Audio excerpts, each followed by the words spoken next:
Well, welcome everyone to tonight's. I'm 1 minute early. It's all right, but I'm glad. I'm glad you're here, and glad you made some time for tonight. Hopefully, I can get some questions answered for everybody. If they have any, let you know what we're working on and how things are going. I sound like a broken record, but things just, I tell you, the days and the weeks just fly by because they're so full. And I get that. I have that experience of running out of time. Sometimes some of the work has an urgency to it, and it and I end up trying to squeeze in as much as I can. Like today was kind of fun, and I'm glad that Jared's on tonight. Um, it's spending time on the phone is kind of a strange thing. Is the moment that I start scheduling phone calls or whenever I'm talking to clients and all, I don't really know sometimes how long things are going to go.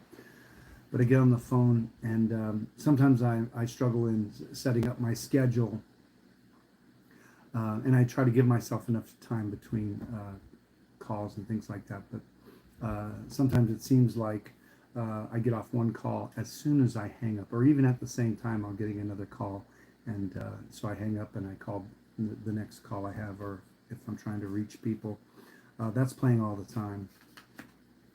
And the kind of strange thing about the nature of this work is that there's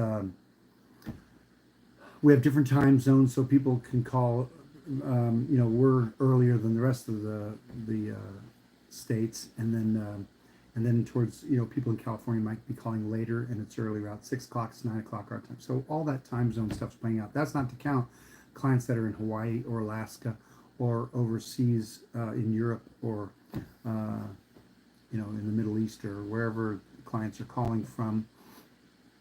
That's all playing out, and then add to it, you know, add to it. There's texts that come into my phone. There's email, and then there's other types of texting, which is Signal and Telegram and things like that, and then there's no way for me to answer all the notifications I get. So it, I shut down notifications. Otherwise, my phone would be beep beep beep beep beep beep all the time. There's no way for me to know what a tone is. My phone's always gurgling, with things and messages and stuff like that. So that's always happening. And besides phone messages and messages that are left on, so I'm in the process and have been. My office has been under construction. The building, it's a whole project of living, and my son is, living in this new mill building that's in Franklin, New Hampshire. And so the whole place has been under construction. And then recently, this spring, I think I'd mentioned on other calls that we had, um, they were, I was away from the office, and I'm away many times in the winter. And then I heard that there was some flooding in the building because whoever was doing had pulled the roof off of the building that we were in, had tarps on it. We had a major windstorm and rain, snow, a real wet thing. So all that rain came through the building. The upper floor above me had nobody in there. It was empty. They were working on it.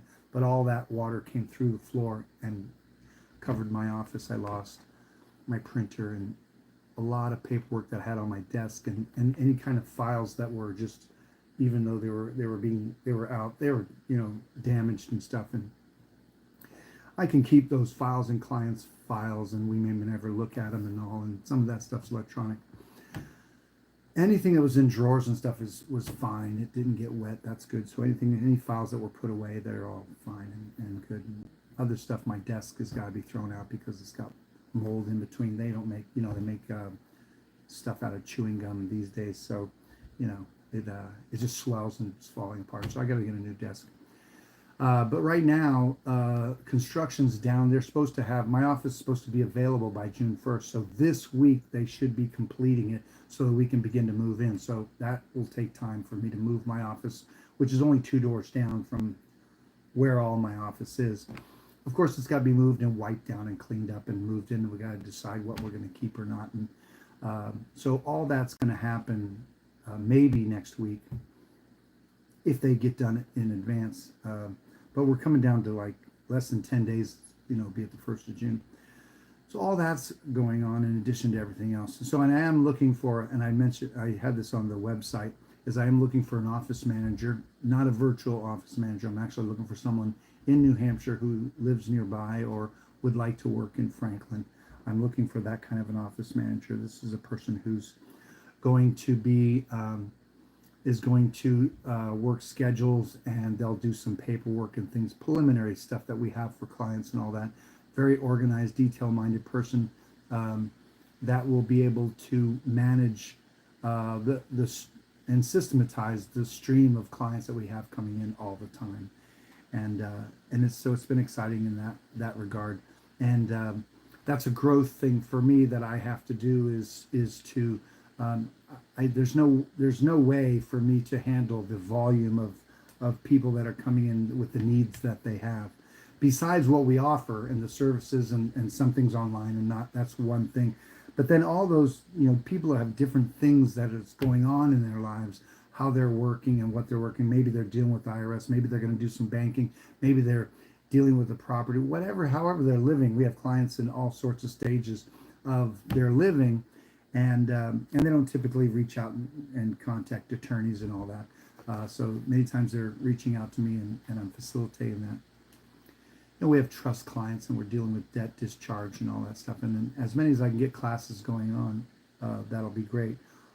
Speaking of that, we do have our debt discharge workshop is done, and there is some last minute documents that I have to upload for that workshop so that the people who have been requesting that can get into it. And so that should happen like today or tomorrow, whenever it is. That was supposed to happen by Friday, but sometimes I feel like I'm putting out fires. And then there's my home life and how that is and playing out and stuff. So anyway, it's all on there, and I'm learning how to manage that, not successfully, but I am anticipating, my goal is to be delegating a lot more of our work. And one of the good things that's coming up, which I would invite you to join us, is the Pork Fest, which is the Porcupine Festival, is part of one of the summer festivals for this Free State Project. And that is that's coming up in June. I think it's the 17th through the 22nd. No, it's not. Let me see. I'm gonna look at the calendar here. I'll tell you when it is, because this is the first year it's not on my birthday. So yeah, so that's coming up, and that'll be the 17th through the 23rd. I think is a Sunday. I think it's over. So 17th through the 23rd at Rogers Campground in Lancaster, New Hampshire. And so I'm going to be there all week. I'm hoping to speak on stage, which I don't think it's going to happen for this event, maybe next year. But I will speak every day, 11 o'clock at the campground 69. And that's, I just keep thinking of Bill and Ted's Excellent Adventure. Ted, what number am I thinking? Anyway, campsite 69, and I'll do 11 o'clock talk. It's going to be Q&A. I'll have some kind of a presentation that way, and I'll do that from Tuesday through Saturday. And so that'll be a great time to get all kinds of questions answered, hang out, and do just a time of just relaxing and talking with people there, certainly here in New Hampshire.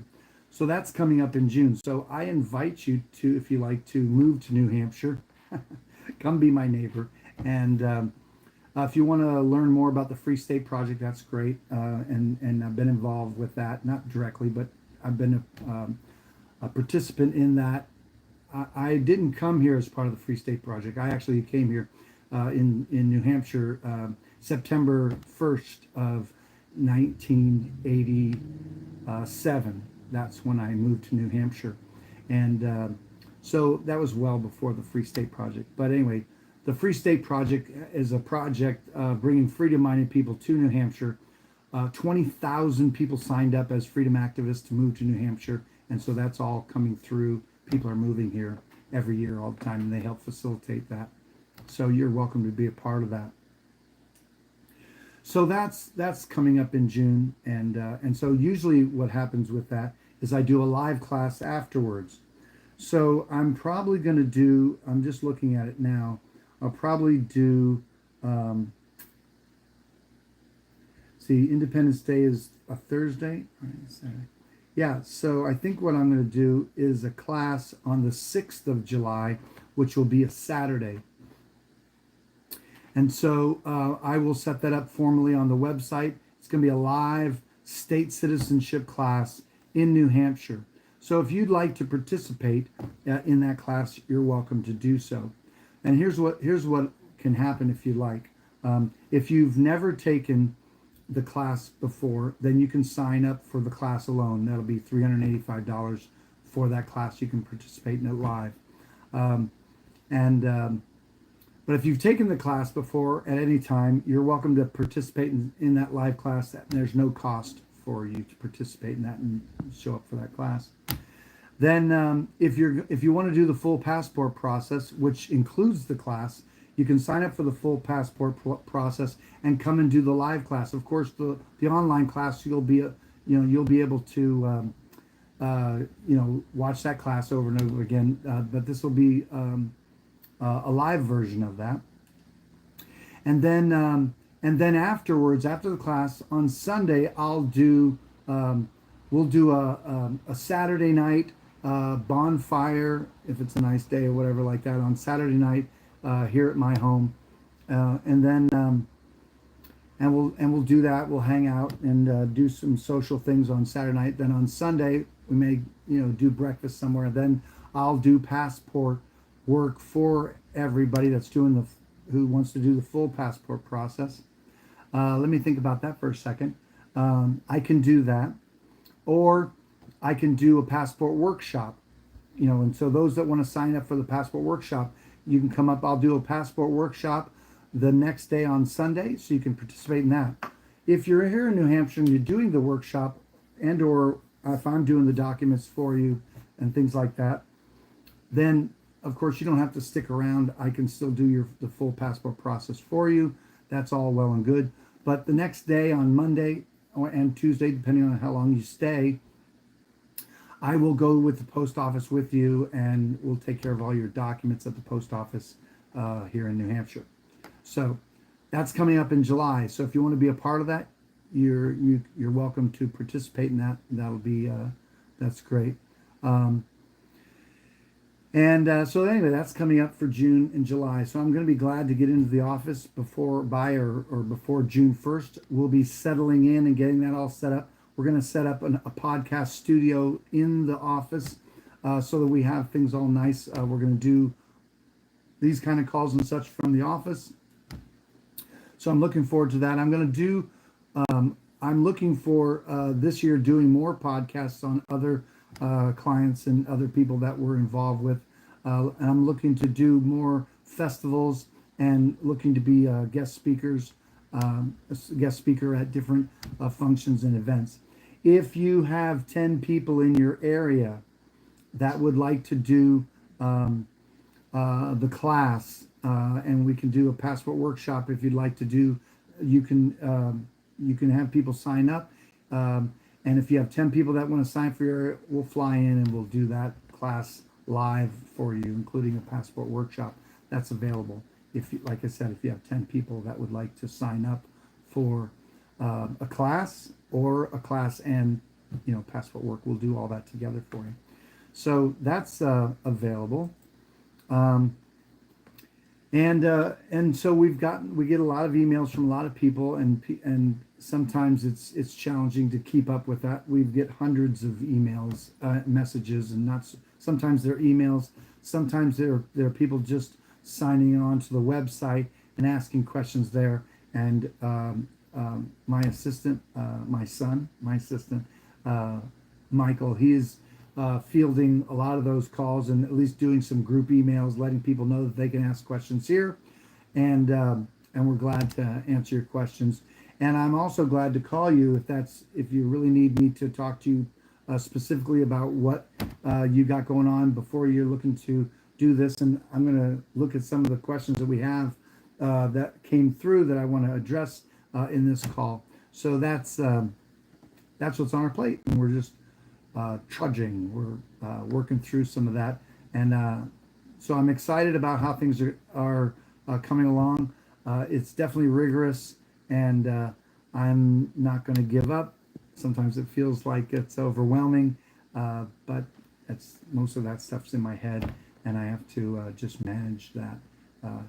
And I get to hang out with my wife, and we can plan things, and she's working on lots of stuff, and her health being one of those things, and so we're working through all that. So anyway, that's what's on my plate and what's going on. I'm going to get into answering some of your questions. If you have questions on YouTube, and thanks for being on YouTube, and of course everybody always says like and subscribe, and maybe that'll do something for me. I have no idea what that does, but if you do that, I suppose it can't hurt. And that's cool. I appreciate that. And if you have questions that show up now, I think the questions in the chat don't always show up, like as if there's questions once the call is on the YouTube page. So if you wanted to go to Destination Freedom and ask the question in the contact us is fine. If you have questions and you want to write to us at statecitizen@destinationfreedom.org, you can do that as well. We'll do our best. I'll do my best to get back with you. If you do need to call, for me to talk to you, then of course you can write,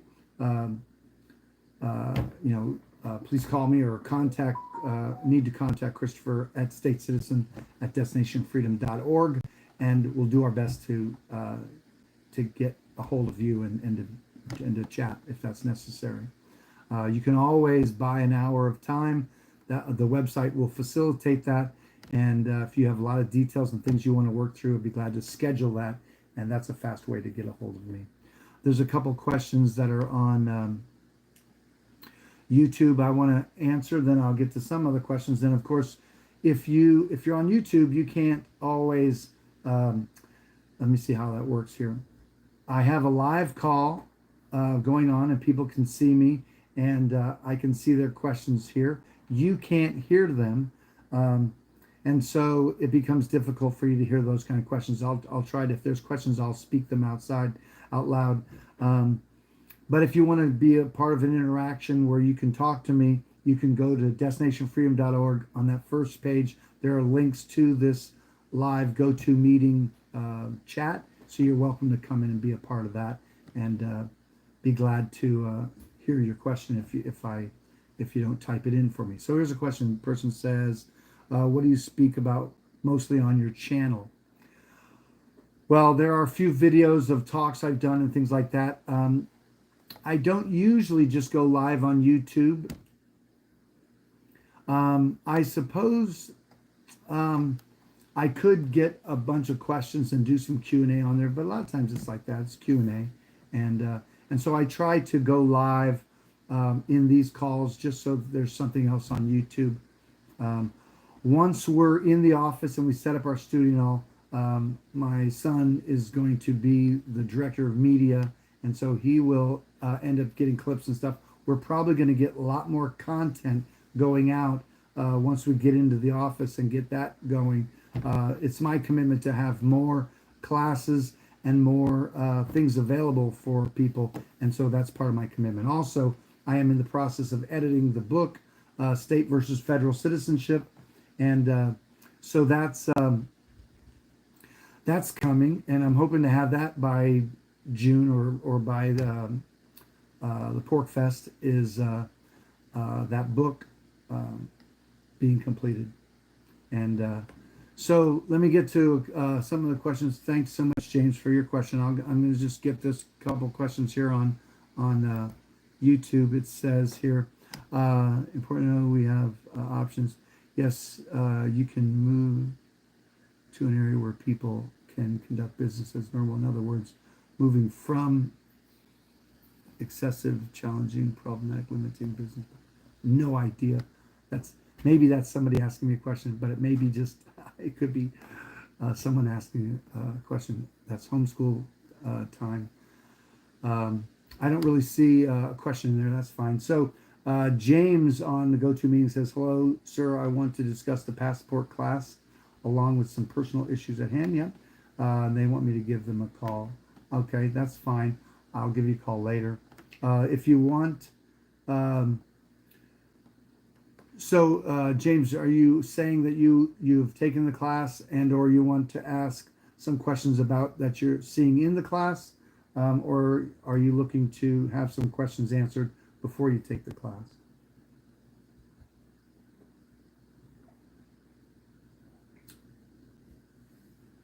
Okay, well, you can respond in the chat if you want. That's fine. Or I just was looking for more clarity if I needed to address anything here on the call. Oh yeah, yeah. Go ahead, James. I can hear you. Okay. Okay. Okay. Sure.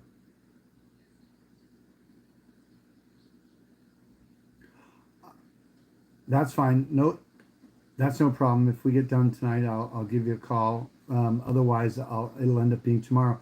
Did you want to ask the question about the passport class? Did you want me to address anything there, and then we can talk about the personal stuff? Yeah. So, what was your question about the passport class? Because that might benefit other people.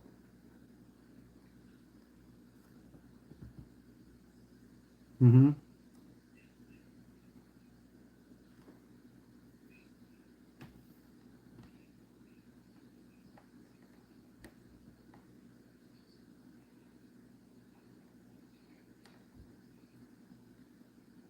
That's the passport workshop is what you're talking about. Yes. And so what's in there is there'll be videos in which I'll tell you how to fill out your application, how to use the templates that we have, and it'll talk about the process and so how to prepare your documents. That's one part, and there's videos associated with that.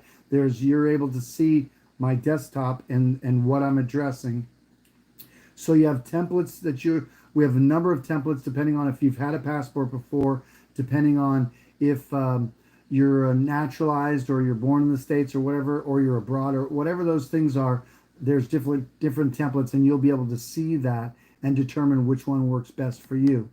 Now, also what's in the classes is if the State Department responds to you, you can we deal with that and tell you how to deal with and what to answer any of those things at any time.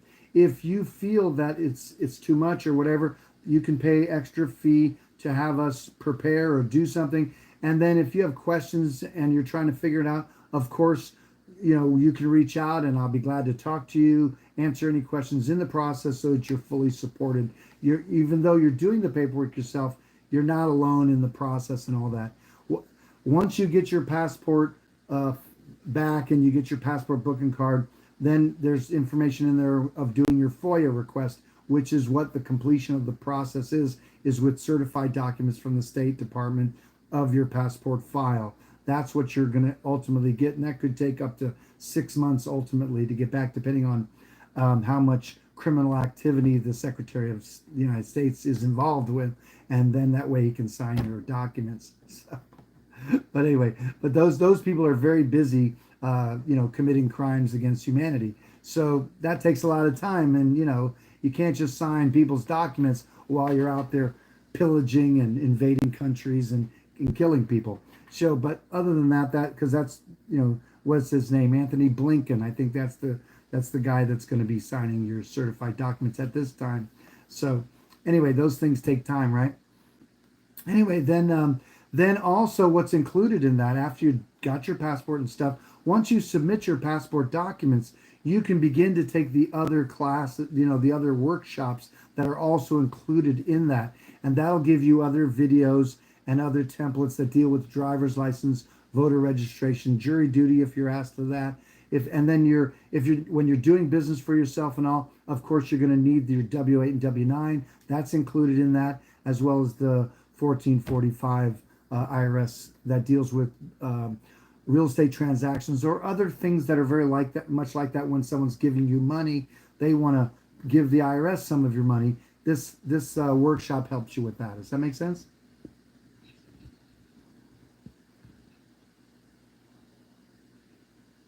That's correct. All that comes with that. That's what we've done is we just pulled everything together, and so you get it all because you'll need it all. That's really why we did that.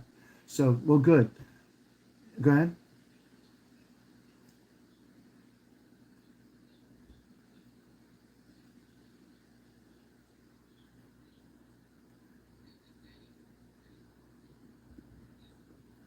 Where were you born?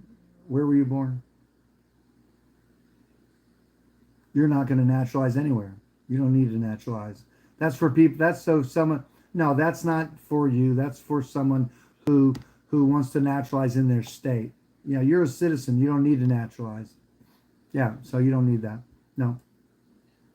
And again, if let's say you get into it all and you say, oh, it's too much, you can certainly pay the difference and buy up, and then we can start, do it taking over. So it's good that you do it yourself, and yes, you can save money, but you're going to have an experience of doing it yourself that's going to be better than some who either for their time they don't want to do it or they want somebody else to handle, which we would do. So there's pros and cons in each of those. You don't have to do it alone in the sense of that you're going to be, if you can't figure something out, you're going to reach out to us and we're going to connect with you and help you make sure that you understand everything and that everything works. Okay.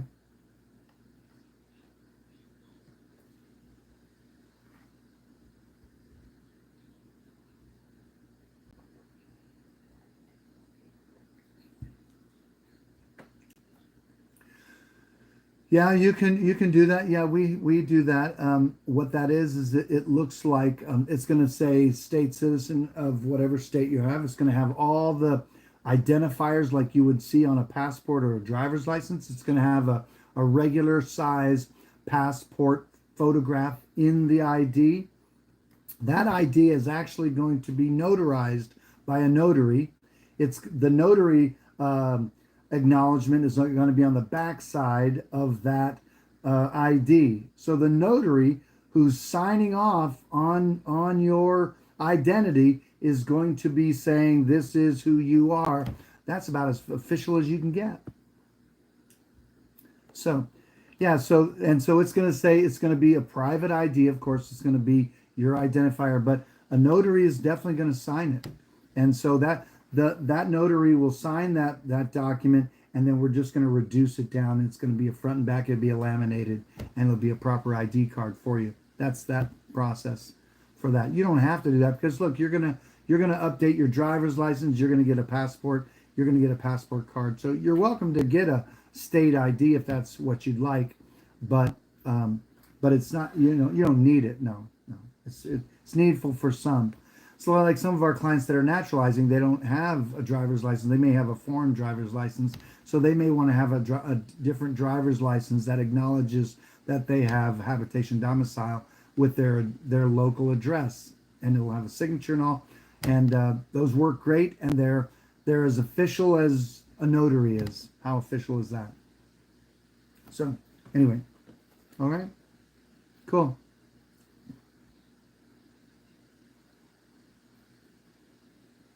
That's great. Okay, yeah, no problem. And look forward to talking with you. I'll let me just make a note of your identifier here, and then I will let me save it, and I'll stick it onto a little one. Okay, so that's good. Well, we'll talk to you. I'll see if I can reach out to you tomorrow. Okay. All right, we'll talk soon. Okay, take care. Thanks so much, James. Let's see more questions. On YouTube, it says, "Which state do I recommend? Which states do you recommend?"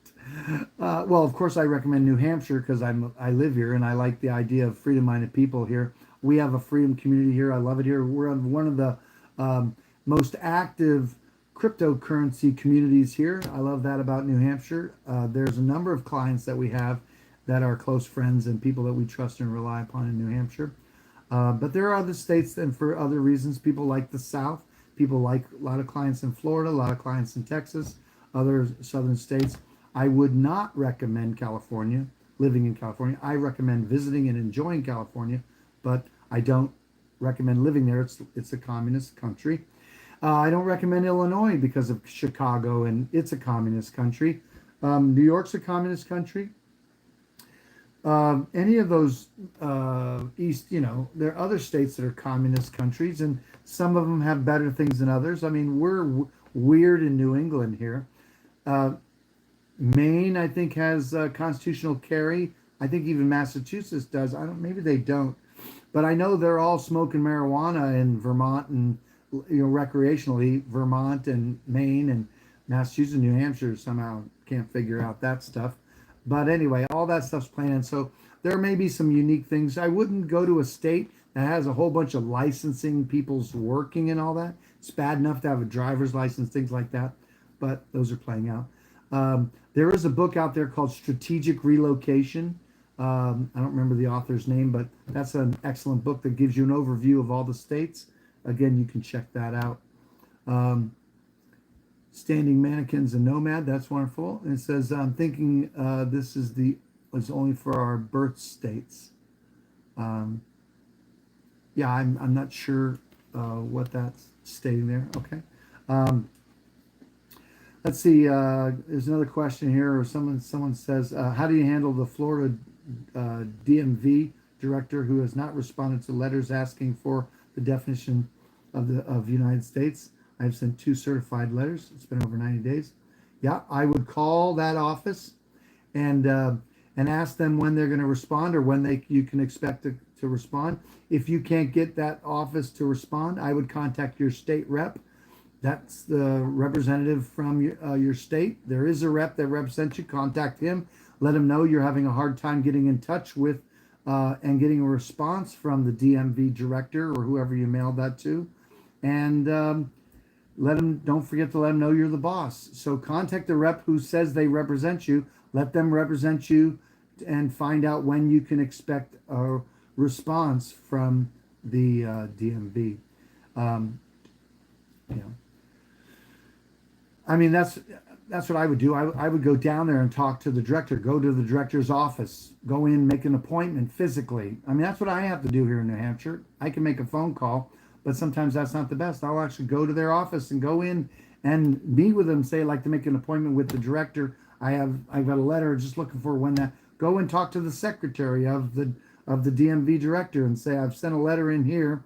Here's, is there any idea of when I can expect a response? Is that going to be 6 years? What's the deal? Whatever. But, the 90 days is a long time to be patient. I would have gone 30 days and that's it.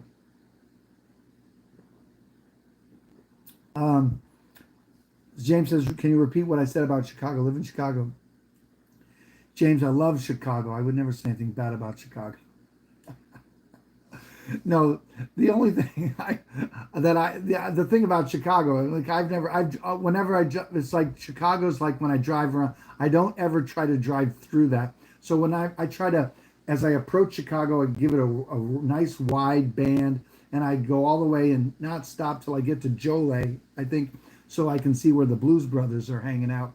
And I try to avoid major cities like that. I'll tell you, I gotta believe. Never been to Chicago, but I gotta believe they got great music, and I gotta believe they got great restaurants. Most major cities have that. I would check that out. I would go in and I would go out. I would never linger there. What I would recommend for people of Chicago, if they want to eliminate all the crime that's there, all they have to do is allow concealed carry, and crime will drop like a freaking rock. That's a fact. They don't want that. So, who's got a yeah, so anyway, but you know that, don't you? Yeah.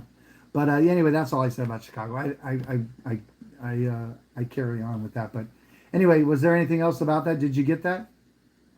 Okay.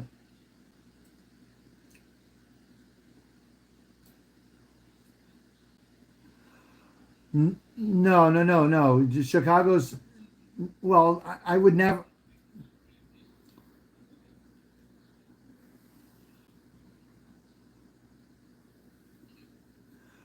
Well, yeah, go ahead. Yeah, no, no. No, not because of what you're doing, because you're a freedom person. I mean, why would you? I mean, go live in China or maybe the Soviet Union or Iran or Iraq or somewhere where you don't have rights and are acknowledged and you live in a dictatorship. That's the way those states are. Now, and of course, major cities, you're just going to be, I listen. They have great places to visit, but I would never live there because why want to fight with all their licensing and all that crap? Great place to visit. So go set up in some rural state, have that be your habitation domicile, have a place you stay that you Airbnb or whatever in Chicago, and you come in and you go out. It's not where you live, it's where you visit, and you may own property. That'd be an ideal thing in that regard. But no, freedom-minded people should not be living in urban centers. It's just incongruent. Now that being said, those that love urban centers and are willing to hold their nose, God bless freedom-minded people that are able to put up with that crap. I don't see them taking it back. I see them being like Will Smith in what's that movie? Where he's legend or whatever. He's like walking the streets like what's going to go on? It's like holy smoke, because the only people with guns in these major cities are criminals. Well, there's three kinds of people that have guns in major cities: the cops, criminals, and freedom-minded people that don't tell them that they have guns. So there's that third too, that they're just people that are like, screw that, I'm going to have a firearm because I'm either dead or I'm going to be defending myself. That's sad that that's the state of it. But look, I guarantee you there are plenty of people hidden in their New York apartments or whatever, somewhere secret, their freaking shotgun for Zombie Day. You know, that's a possibility. But anyway, but that's all I feel about Chicago. It's like just whatever. It's Illinois so much than Chicago. But yeah, I'm glad that you're freedom-minded people there. So that's good. Anyway, all right. So anyway, let me see. Ted's got a question here. Thanks so much, James. I appreciate that. Um, let's see, Ted. You have a real hard time getting me your turn. Real okay. Maybe I. So I see it, Ted. I'm thinking of a. I'm thinking that and I don't know if it's the same Ted that I know, so it could be someone else. Been trying a month now. Someone like a personal call with you. Um, Ted, that's on this here. So that means that you don't have my cell phone number, Ted. Is that correct?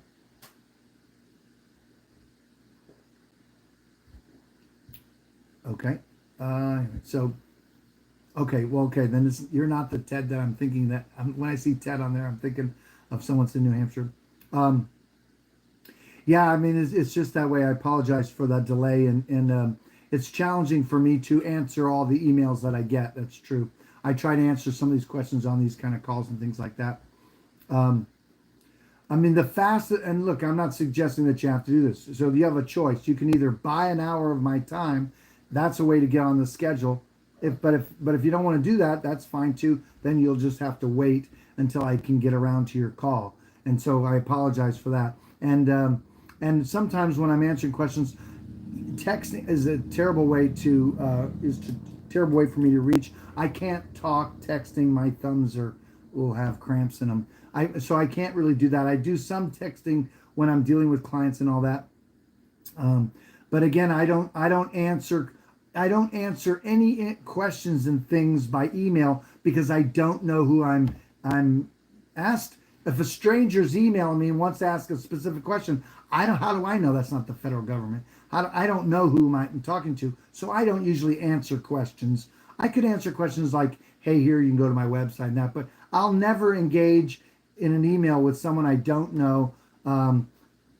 Honestly, that I don't know or have a hold harmless agreement with. So that's not going to happen. So I apologize for that. So that's not a real good way to contact me. Best way is if you want to buy an hour time, you can go to destinationfreedom.org, and in the upper corner there's There's a under counsel assistance. There's a drop down, and then at the bottom it says request private freedom consultation hour. It's $4.50. So if that's the way you want to get to my schedule, that's fine. Otherwise, what I'd recommend, if you want a quick call and you want to talk personal, then you can also just at statecitizen@destinationfreedom.org, just type in your contact information, your first and last name, and your phone number, and request my cell phone number, and I'll get to you as soon as I can. Okay, that's how I would recommend that. So again, we'll do the best we can to get so I can get your questions answered. So anyway, so that's one of the ways you can work through that. Then Greg says, he says, I think the State Department lost my FOIA request. I've never had the State Department lose a FOIA request, so I doubt that. If you, my question, Greg, did you send it certified? If you didn't send it certified, then it's not, then there's no way for you to determine whether they got it or not. You should have, if you followed the FOIA request, or if we did that for you, then of course you have a certified copy, a return receipt card, kind of looks like this. Return receipt card lets you know that they got it. This lets me know, yeah, it's interesting. This is a FOIA request we did for somebody. Yeah. And it says, nobody signed it. Screened at, and it says May 15th, SA32. So SA32 could be somebody. But anyway, that's what they do. There's no signature, completely irresponsible. That's the nature of this with the post office. So, but that's what you would get back. So it says, I never received a case number and my check has not been cashed. Okay, that's interesting.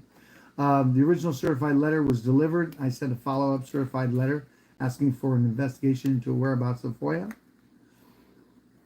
If they haven't cashed your check, that's a big deal. I do have a contact phone number. So let's do that. I do have a contact phone number and we can figure out where your stuff is. So, so let's plan. I'll see if I can locate that because I have another client that's waiting for their FOIA. Listen, it does take a long time. I'm talking these days, it's many times it's 6 months. It's supposed to be 20 days. Well, it's a lot quicker if you don't have the Secretary of State signing them. That's what I'm saying is they do sign those wedding signature. So somehow they got to sit down and sign your FOIA. That takes some time, believe it or not. Still in response, my wife sent her 30 days after mine, and her check was cashed. She received a case number, a letter within days of delivery. Well, yeah. Then it's on her letter. Did it have contact information on her letter? Call that and let them know what you have. Talk to them. Send by email. Copies of what you sent them out like that. You can follow up like that, or you can just let me know and I'll let you know what I know. But anyway, that's what I recommend. So it looks like it. Sometimes there's weird things like that happen, but I doubt it that they lost your stuff. Okay. So it's not usual, but okay. Just want to make sure I don't miss any other questions. Okay. So I want to read off on some of these other questions that people are asking. These are questions that came through the contact me on the website. So let me just see. And of course, people are, I get their frustration. They want to try to reach me. It's challenging. So someone is trying to say they want to talk. So I'll follow up with them the same way. Person says they like to discuss the passport application packet, like to see which option works best for me. They want to talk to me there. Then the person says they want to discuss the passport application packet and the other work classes that you have available, along with some personal questions. That's coming. Okay. Someone says, do you recommend getting either state or federal apostilles for this process, especially if traveling abroad? That's a good question. And look, apostilles, don't put you in some different category or not. An apostille is about the community of the Hague Convention. Now, the members of the Hague Convention, you can go online and look up the Hague Convention and see who the current members are. The State Department tells us that the members of the Hague Convention change all the time. Like last month, I think China was involved, and the next month they're not involved. Their members, I don't know how their membership fluctuates, but their members, they come in, they go. Sometimes they're current, sometimes they're not. Whatever the Hague Convention accomplishes, I don't know. But that's what an apostille is about. Now, an apostille for your state, when your state does an apostille, all they're doing is identifying the signage, the signatures of the notary, and things like that. And so the state, your state, which is also a member of the Hague Convention, will certify that document as being having a notary on it, or it may be a birth certificate. If you're going to use a birth certificate abroad, then the state will be apostilling or authenticating that it's actual and a real document. So the states do that on behalf of the other member states of the Hague Convention. So, but that's better than others. No such thing as that. That's just patriot mythology and all that nonsense. So, but anyway, so I don't have a recommendation of doing an apostille. Now, if you're like in a country in Europe and they're members of the Hague Convention and you're living abroad, then yes, by all means, you can get one of your passport FOIA documents, you can have apostilled, or you can, the only one you're getting, you can have apostilled. That way it's certified for the country that you're living in as a member of the Hague. And it's just going to be an extra cover letter and that apostille signed and set into that. But that's if you're living abroad. We have clients in Spain and Luxembourg and Germany and other places that are members of the Hague Convention. And so, they do that. We try to do that for our overseas clients. So, but just because you're traveling, if you're traveling, you don't need a apostille on your documents, certified documents. If you're just traveling abroad, it doesn't really matter. Someone here, let me see. Oh yeah, I saw that. They said the legal guidance, they paid for the passport workshop about a week ago. It says does not show up on your site as paid. Right. So when someone signs up for the passport workshop or many of the other classes, they come up as pending in our back office. And so one of the things that I look for is payment, and then I'm looking for a hold harmless agreement. And so if I get a hold harmless agreement, then of course I can approve that access to that workshop. Now, on this particular person, which I'm not mentioning, it looks like they had said in an email, it said that they had sent their hold harmless agreement they texted it to me. I don't take documents in my phone, so I'm not receiving any hold harmless agreement or any documents at all in my phone. If you're going to send documents in the passport process, you're going to be sending them to statecitizen@destinationfreedom.org. And so if I don't have the hold harmless agreement, you're not going to get access to the workshop. And of course, if the hold harmless agreement isn't filled out properly, because sometimes there's a choice in number 19 and 20 in our hold harmless agreement. If someone leaves them both blank, they have to sign 19 or 20. Sometimes they leave them both blank. Sometimes they fill them both in. They're making a choice between one or the other. That happens. If they haven't initialed something that says they understand the provision, then that hold harmless agreement will be held up, and you'll have to be looking that over. So anyway, but I'll follow up with this person, make sure that they're all set. I did see their payment. They were good. Person says, hello, I'm writing to inquire about the cost of the full passport service versus the passport workshop. I knew years ago, I believe your services had excellent results. I want to, thanks. I hate to ask prices, but I can't, I want to afford the passport process because honestly, generally speaking, we didn't raise our prices. What we were saying to people was that we were going to raise them because what we were going to do is bundle all of our work together. And that was a major change for us, is that we were taking the passport process, both the workshop and the full passport process, and then we were going to combine all of the work. So if you do the full passport process, we also will do your driver's license stuff too. So those are together in there. That's a greater value for that. And of course, there's those other workshops. And of course, we make ourselves available to those full passport clients because that's part of what they pay for when they do the full passport process. A lot of phone time. If you're doing the passport workshop, all those things are for you there. We still make ourselves available to you, but you don't have the kind of phone time that we do with our full passport clients. So that's part of that, and so that's really where the increase came, was because we decided to bundle so that every one of our clients gets everything. It doesn't include debt discharge. That's a workshop that should be out and be available in the next day or so, because I have the last documents to put up in there. That class will be available. We will have some other classes. It doesn't include trusts, and so that's not on there either. So, anyway, so that's part of that. Let's see if I can get any other questions. So anyway, that was the last of those questions for that was coming through on the website. And then my son, he actually is trying to follow up on many of those phone calls that come in, and many of the people are really wanting to talk to me. It's very difficult to talk to so many people.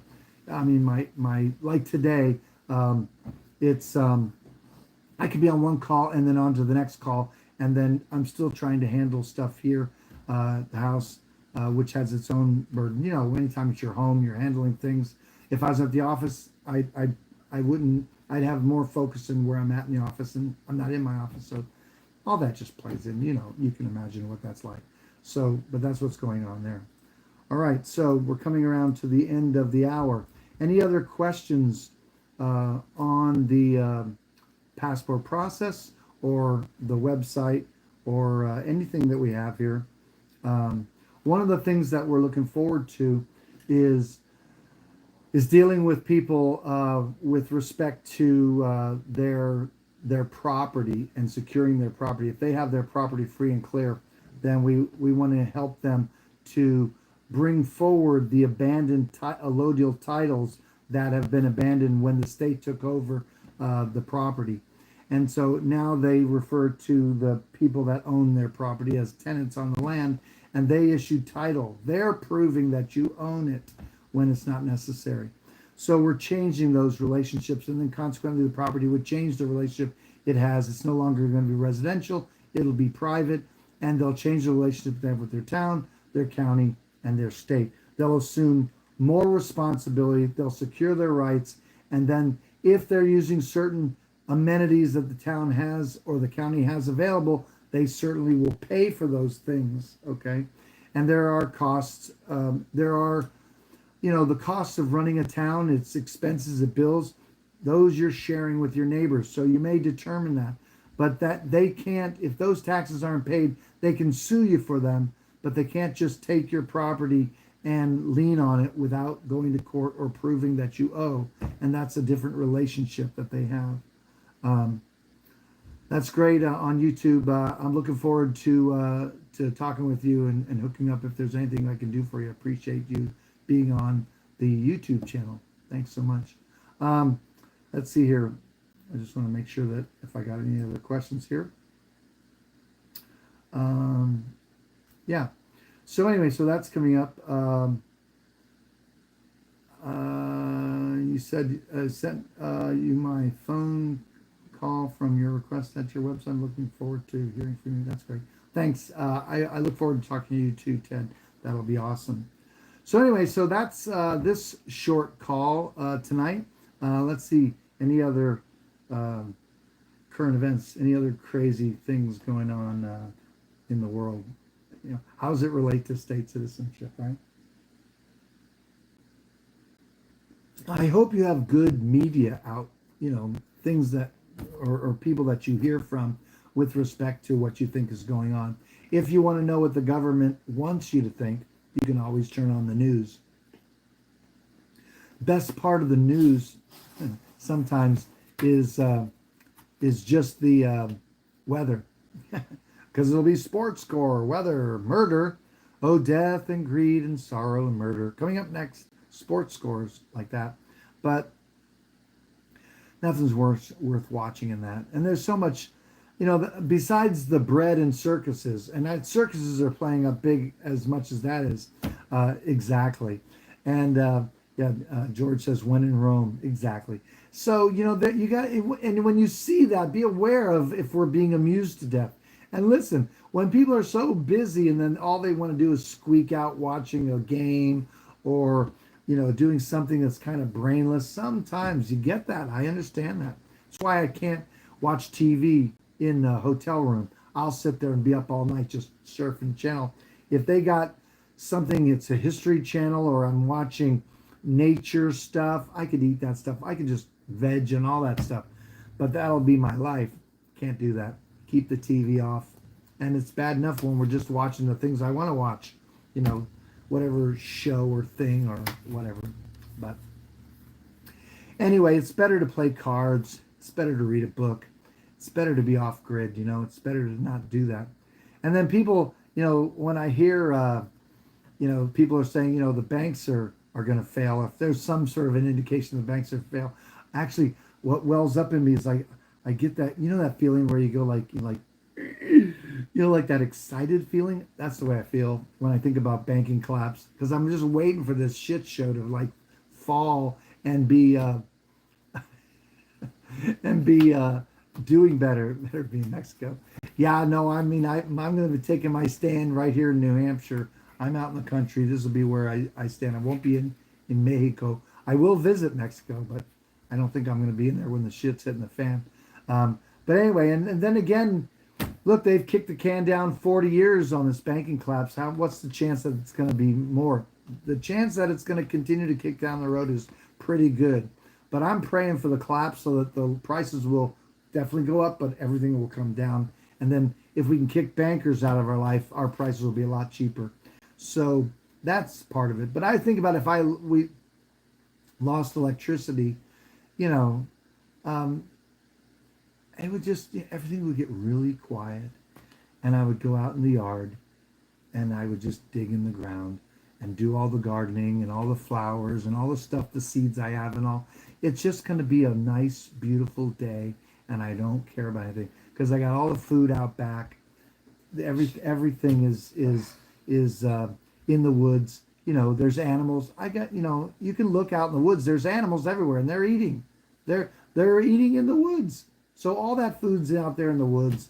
It's just available if you know how to forage for that stuff. So life is that way, My wife thinks I'm saying one thing, but I'm really saying something else.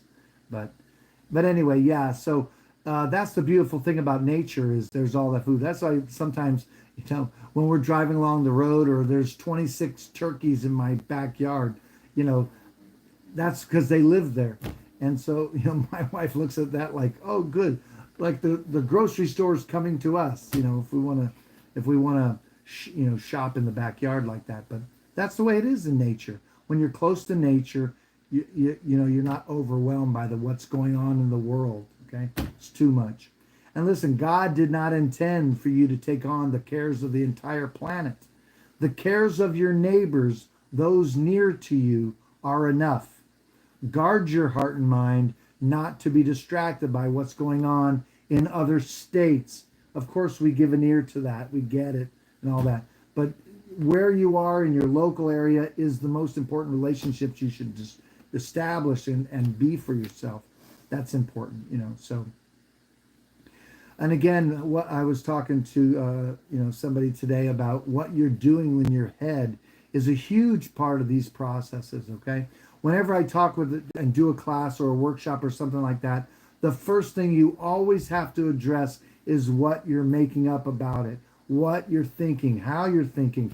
A lot of times when I'm dealing with clients, I have to deal and sort out what they're bringing to the table in their head, because that's the first place you got to work things out, because you're going to have a difficult time dealing with bureaucracy if you're overwhelmed in your head. So you can work all that out. There's ways of doing that. So it's a good thing. So, well, listen, thank you guys so much for coming on tonight.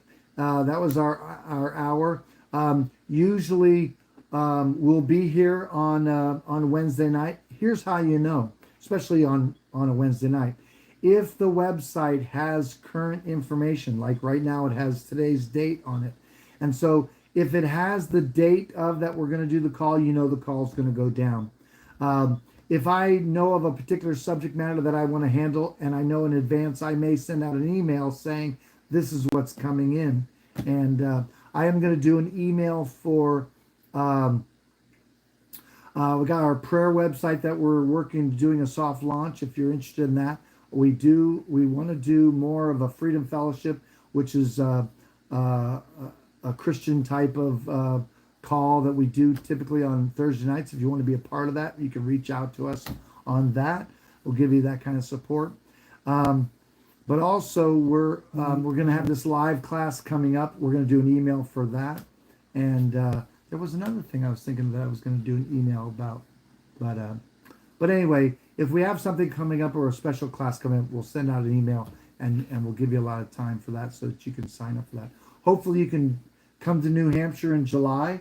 That'll be looks like July 6th, I think it is Saturday after the Independence Day, and come be a part of live class, and we'll do your passport process in the same weekend. So, okay, and we'll work that out. All right. So someone says your emails day before the day are very helpful. I appreciate that. My wife would agree with you, George. So I appreciate that sentiment. That's cool. But sometimes when I get down, man, I was doing everything I could to do this call tonight. I was so close not to do a call, and I know you guys come in and you're looking for that. But sometimes I've come to the end of my day and I have to make this time to do this. But I'm thankful that you persevere and are patient with me, and I appreciate that a lot. So I'll make a note of that, George. I appreciate that. And all right, so we'll talk to you guys later. And be sure to like and subscribe. Let your friends know. And look, if you want to have your friends be on a call, I'll be glad to set up a special call with your friends. That's also good too. And we can have it be with everybody. I'm always up for help facilitate that. All right. Love you. God bless you. You guys are the best. We'll see you soon. Let me let these guys go on. Let me see how we let them go on YouTube here. There you go. We'll see those guys go. All right. And